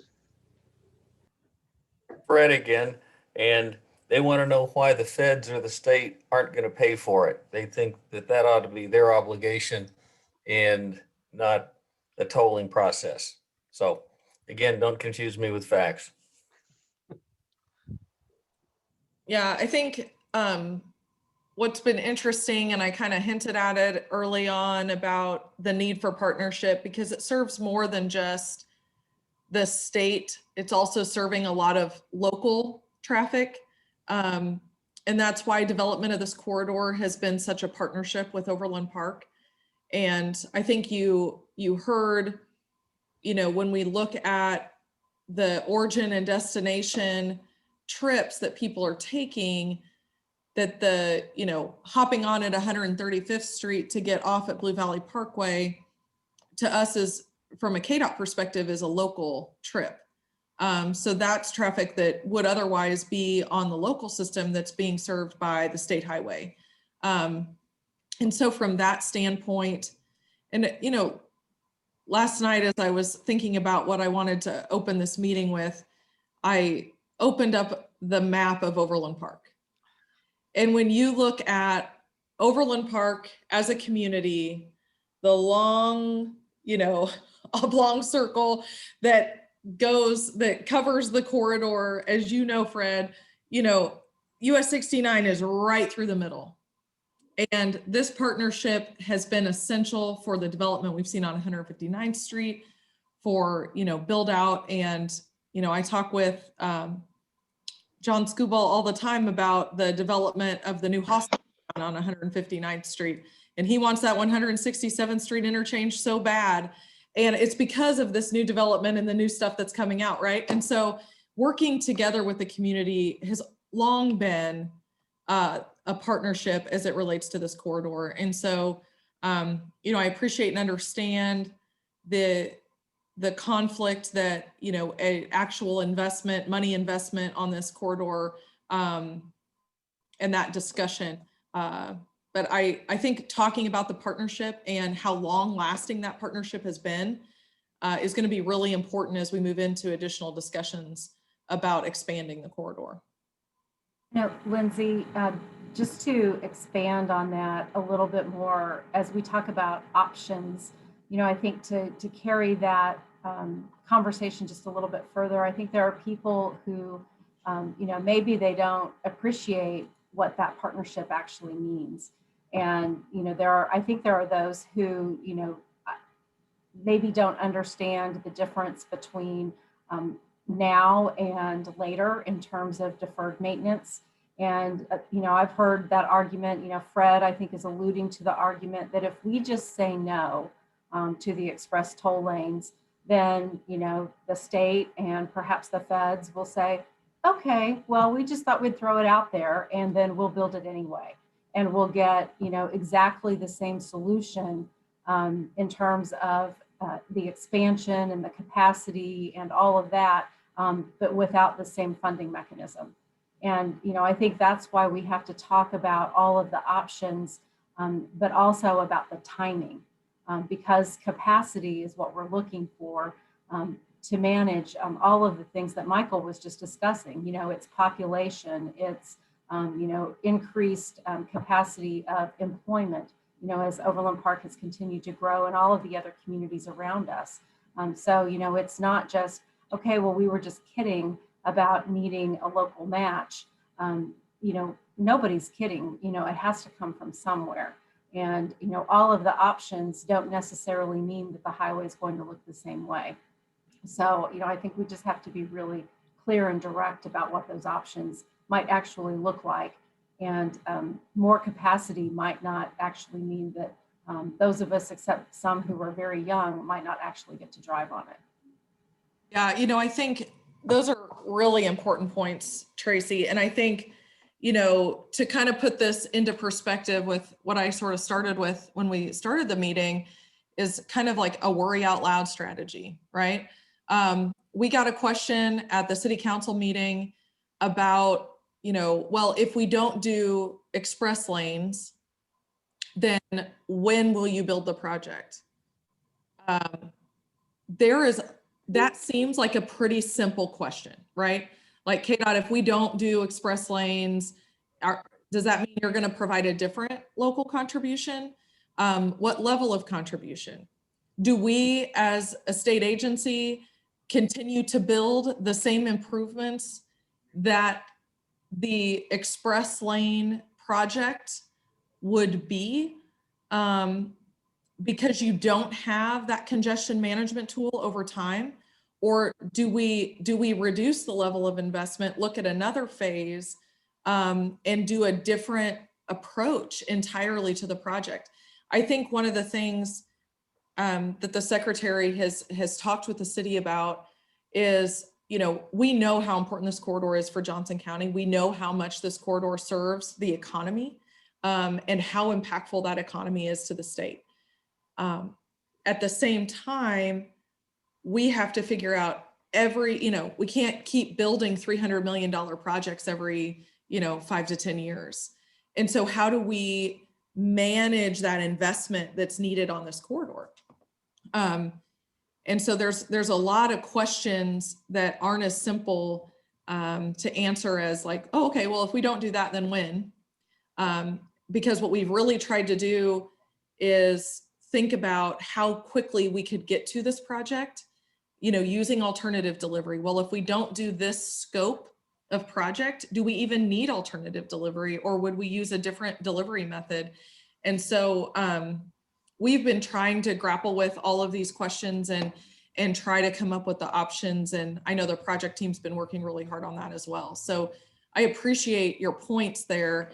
And I think, we're open for that discussion, and we really want to hone in and understand on how we can best manage the corridor over time. One of the benefits, as I mentioned, is, the savings you get from not having to build the 4th, 5th, and 6th lane by using a managed lane approach makes that investment right now make a lot of sense. If you don't have that and you don't get that savings, then what is the right approach and what is the right project for the problems that we're seeing right now?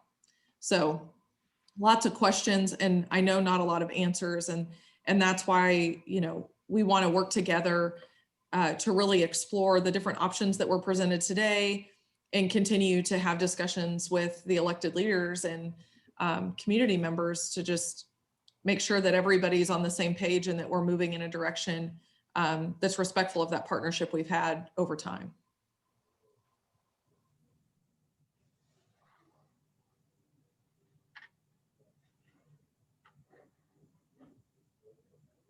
Other questions, comments? Appreciate everybody sharing their thoughts.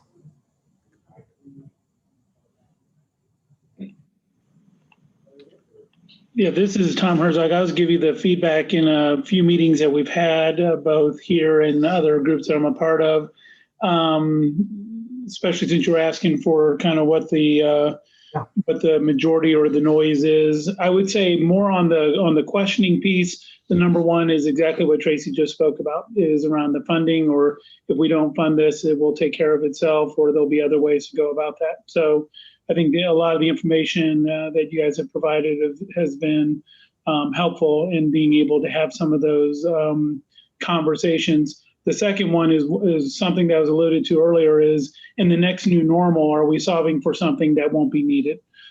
So you hit on some of that. I've been looking for some data, facts, and points around that. So if there's any information that you have on that, we're all trying to anticipate. That's not just a transportation highway. That's also new work norms as well. Has things COVID has really accelerated. I think some of the innovation or use of things that before there was a lot of resistance on. The third one we've not spoken a ton about, but it's just around the environmental factors, specifically around noise pollution. And with more egress, with more traffic, especially some of the scenarios that have been pointed out there, what kind of things are going to be mitigated in those places, especially for the residents who are X number of miles to the expressway and have chosen a home. that may be closer to a lot of that additional traffic, and what kind of things are going to be done that all of a sudden their home isn't just constant subject to interstate traffic versus highway traffic. And that was probably the example that was used, was the 435 corridor, interstate traffic versus someone who may have been off 69. And I actually had someone send me a study around how noise, I learned a lot about sound and how sound travels, and how to mitigate those naturally and not just using concrete. And I have a lot of homework to do on that, because a couple of folks have brought up the aesthetics. Is just putting up concrete barriers, while may be effective, takes away from some of what Overland Park is or aspires to be. So those would be my top three kind of consensus things that have boiled up in that order. No, that's good. I'm actually a little bit surprised that aesthetics has not come up that much prior to now, but not surprising that that's starting to come up. So I appreciate that. And on the noise analysis part, I know that we've touched on this a couple of times previously, and it's still the case, but we are doing a corridor-wide noise study to evaluate those, and as is required from a NEPA perspective, we'll be evaluating that. Now, what the solutions are for mitigating that or not, that's I think the crux of what your questions are really. Yeah, and I gave them, because you gave me that answer last time, and I told them you were working on it, and they felt like it was a kick the can answer, that you'd go ahead and go forward with the project without those answers in place. And I said, I understand, and that's kind of the society we live in now, is not to trust. So I said there is absolutely a mindset, and Overland Park has always been about the marriage of form and function. And so, the aesthetics piece and some of those, I gave the answer because you shared that with me last time. I just think as we get down that path and any concrete evidence we can get on that, I'm hearing more and more noise, at least in some of the huddles that we've had on it. And maybe it will come to something, or maybe it won't. Very good. This is Julie with UCS, and just a question I have to follow up with the noise issue is, has there been much conversation about the potential of increased litter? Because that's another thing that comes up if you think about. I'm one of those folks who actually live in that part of the town where 69 is my main artery going north, and certainly as we see some of our larger transportation solutions in our community, we see a larger footprint of debris. So I haven't heard a lot about what that looks like and that conversation looks like. Julie, thank you for the question. This is something that we've been hearing a lot, at KDOT about, what can we do about trash? At one point, we were actually offering overtime to some of our crews to go out and pick up the trash, even hauling away, several truckloads of trash along that corridor. What we have moved toward, and you see this along 435 as well as 69, we have talked with some of the trash haulers to see if there is ways that they could secure their loads differently, because I think we're losing a lot of the trash out of the trash haulers' trucks. We certainly aren't generating that necessarily a lot, independent. I don't see a lot of people like throwing trash out of their car or anything like that. I think you've got unsecured trash in the back of pickup trucks and work trucks and things like that. And I think you have a lot of it coming out of the actual trash haulers.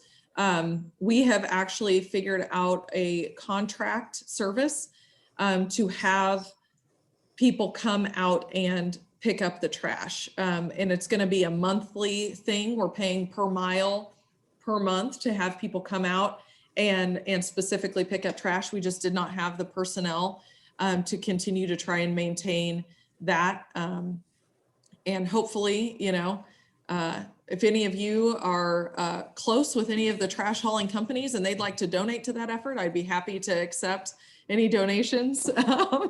But we are working on that actively. So thank you for the question. Well, and I would concur that it is larger items. I mean, you know, every little bit, just unfortunately because of its ability then to blow further and to get into, you know, out as far as but yeah, just today, huge box had to fall off of somebody. I mean, we don't just drop a box and go, oh, wow, I didn't realize a big box just fell out. So I concur with maybe where you're thinking of where some of those issues are coming from. Yeah. And there's a question in the chat from Keely about the sunset of the tolls. This question's been posed before around the possible sunset of the tolls once a certain funding goal is reached. Lindsay, do you want to address that? Sure. I know that is a question. We got that in the public discussion as well. I think that is something that we definitely need to consider. One thing that I want to sort of caution about is that if that is a solution to manage the congestion, when that toll is removed, you lose that functional managed lane utility. It's no longer managed without that toll. But certainly something that if that's a way to proceed, or if that's the point at which there's community support, we can definitely talk about that and see if that's the right thing to pursue. Yeah, thank you, Lindsay. This is Keely. I really was just curious if that question had come up. I completely agree that, once you get rid of the toll, then you lose that ability to manage. But I was just wondering if in the public engagement process, if people have been asking those types of questions. I know in a city that I used to live in, that was a huge deal around the fact that the toll was kept beyond its use for funding that, extension or road or extra lanes. And it became quite an issue in the community, and people really resented it over time. And they have continued to keep that after promises were made, to say, no, we'll take it away after we've reached X dollars. And then it never got taken away because it made a lot of money. And so it was a good thing. But I was just curious if in this public engagement effort, if you've heard any questions around that or concerns, that's all. Yes, we definitely have. And I would say, in addition to the managed lane piece of it, another thing, and one of the reasons why we're pursuing the legislation that we are right now is to really allow the community to sort of bank that revenue for additional improvements on the corridor. We know that we're not going to be able to get to everything in this project. There's going to be needs that stretch beyond as you continue to see growth and development along the corridor. And so we know that there's going to be additional improvements that are going to be needed in the future. And maybe part of that revenue, if it is continued, if it is an option that the community wants to pursue, that additional revenue beyond the local contribution could be used towards those additional improvements. Yeah, and I think there's a real talking point around that is that, if we don't use the toll for those future maintenance, improvements, et cetera, and those things are needed, which they certainly will be, where's that money going to come from? And personally, that you pay for it as you use it concept, I think, for a lot of people rings fair, to say, well, it's kind of a use tax, you use it, you should support the infrastructure to maintain that, and rather than it being something that then is taxed widely across, the entire, Overland Park or Johnson County or what have you, to support something that maybe a lot of people don't, maybe some people don't use, and that's offensive to them. So just curious about that. Thank you. Keely, we would extend an invitation for you to come present to some community groups with us at some point. Happy to. You guys ought to provide me with all the talking points. Cameron, one other quick. So much. We have 1 minute left, Kip. I wanted to make for Fred kind of a anecdote for those that are saying that people are going to be telecommuting more in the future. As a Overland Park Planning Commissioner, I'm seeing a large number of office projects, come before us, with Hesperia, the Sprint campus, Galleria. So even during the pandemic, I think we're still seeing developers that are saying they want to build office space. So that could be another talking point for them.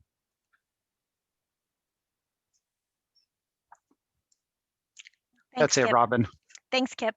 Cameron, we just wanted to wrap up here.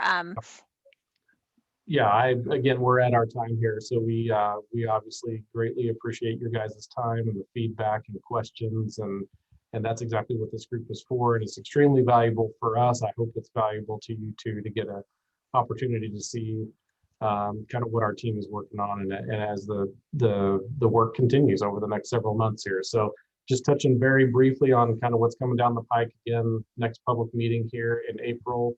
But we'll be meeting with you guys between now and then. There'll be some additional surveys and focus groups and those sorts of things going on as we get closer to that public meeting. Please continue to send the folks in your circle or bubble, whichever is applicable, to the social media sites and the website that are out there. We appreciate that. And then one last plug is, we're happy to come speak to your business, your community, the group that you represent, because the more that we can have that dialogue, the better everybody will be in a position to make good decisions. So again, thank you guys very much. Really appreciate everybody's time. And with that, we'll let everybody go. Thanks so much. Take care. Thank you.